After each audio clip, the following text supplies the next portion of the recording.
As many of you know, I went to Belur Mat in 2012, I think for the third time in my life, to take my sannyas vows. I spent about 6 months there, and these are some of the photos of the experience and some of the things that I found transformative for me. This is the main temple there. It was designed by Swami Vivekananda, the primary disciple of Sri Ramakrishna. And it stands for a great ideal. The motto of the organization of the Ramakrishna Order of Monks is for one's own salvation and for the welfare of the world. Swami Vivekananda thought that this encapsulated the great ideal of what a sannyasin was, that you live your life for that union with the beloved, and you celebrate that union by your service and worship of God in all things. As an ideal, Belur Mat says that work is worship, that we have a soul that is potentially divine, and that the harmony of religions, that all religion is one, are the three ideals really that the order centers on and works on. It is this ideal of service to man as service to God that sustains the large number of hospitals and dispensaries and mobile medical units, the schools, the colleges, the rural development centers, and all of the other social service institutions that are run by the Belur Mat mission. This is the headquarters located in the city of Belur in India.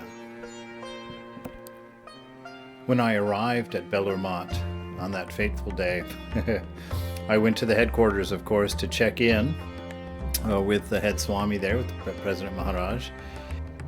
I was then taken over and shown my room. And actually my room was quite luxurious. It was in one of the old training centers. It was on the ground floor, and it was a corner room, which if you've been to Calcutta, you know how wonderful that would be. I had a window on 2 walls in my room, but it's a very simple room. There was a bed, 1 chair, 1 desk, 1 rack to hang your dhoti and chaddars over, and 1 little pegged hanging bar on the wall to hang your sweaters and your shirts from. And that was all that you had. You can see here in the bathroom, every day was my afternoon ritual was washing my dhoti and my chaddar and not my chaddar, but my dhoti and my kurta for the next morning. This here, I put this picture here because while I was at Belur Mat, I met an amazing Swami, and he was staying in one of the rooms here in what was not the original PPTC, I think, or the original training center, I think, but this was, I think, the second training center, and he had a room there. His name was Swami Damodarananda. He was just loved so much by the brahmacharis. Every night before dinner, we would all go to his room and sit on the floor, and he would tell us stories. And the amazing stories he would tell were about living with Ramana Maharshi. He lived in Ramana Maharshi's ashram for 2 years and learned from him. He wanted to become a monk there, but Ramana Maharshi told him that, no, I'm not your guru will come, but you stay here until he does.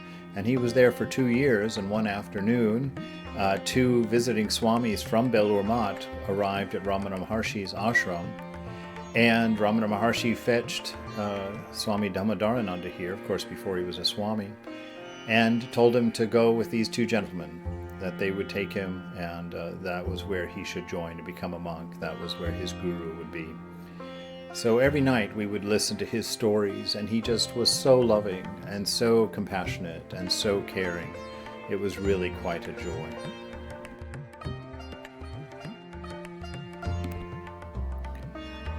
This is the dining hall with all the monks eating at Belur Mat. Everybody sits on the floor in rows on little mats. If you're a brahmachari, you have your tin plate and cup that was given to you when you took residence. If you were a swami, you got one served to you every day, a fresh one that they would wash and take care of. And then they just walked down the aisles with large buckets of food and distribute it to everybody. Every day, like I always do, I would take a walk around Belur Mat. They have beautiful hidden gardens here and there that are kind of out of the public eye, that are just lovely, and they're always very serene, very beautiful. A beautiful lake out by the new museum that they have that kind of has the history of the order and has a lot of holy things used by the original disciples of Sri Ramakrishna and some of his things. And so I noticed that all over Belur Mat there were these little paths that were kind of out of the public view that the Swamis would use to get from one place to another. But they grow a lot of the food that the monks eat here. And so here there are several crops that are all growing vegetables, for the monks to eat. Now, we've seen this slide earlier. This is, of course, the earlier training center, very humble, just about 4 or 5 rooms there, very small. And I highlight it because this is the new training center. 3 stories and countless rooms. I don't know how many there are there. And all the brahmacharis live in this building for the training center. And of course, lots of classes in Sanskrit and the Upanishads and other scriptures and chanting, and lots of devotional time. In the mornings, you go to the shrine at 4 o'clock in the morning for your meditations.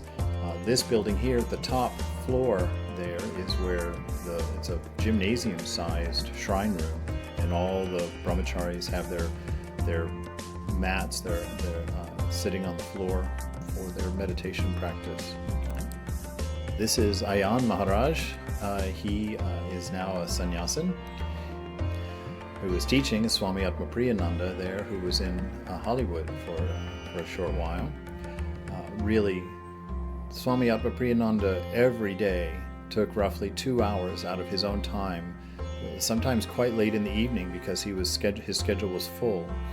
He took the time to go over the sannyas chants with us and teach us the pronunciation and very carefully talk about the meaning and the translation of them.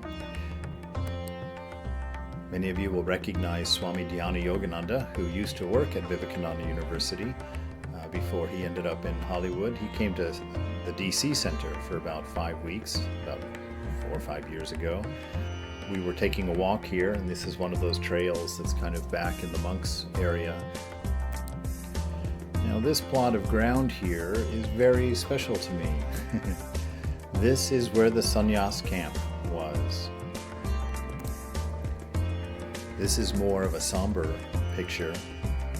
While I was there, one of the elder swamis passed away, and the monks all gathered in this tent down by the river and chanted the entire night while the body was cremated.